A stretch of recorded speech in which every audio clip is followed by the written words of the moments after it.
طيب انا كذا حد من زمايلي سألني قال لي يا عمر نفسك تشتغل ايه؟ قلت له نفسي اشتغل رضا البحراوي. اه والله، يعني الراجل ما بياخدش اي مجهود، ممكن يجيب اي كوبليه من اي زميل ويحطه واضرب يضرب على طول. نيجي للقافية اللي هو بيقولها، اي حنكش في المنكش هوبا دبل كيكة يطلع مظبوط. مثلا يجي يقول لك واحدة واحدة واحدة واحدة واحدة، الباب اللي يجيلك منه الريح سد واستريح اضرب، اقلب القدر على فمها تطلع البت لأمها واضرب.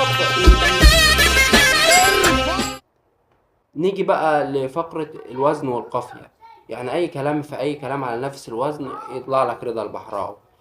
مثلا يجي يقول لك اللي واقف بطوله أحسن من اللي بيطبلوا له اضرب، والناس تبقى مبسوطة وكله في اللذاذة والناس في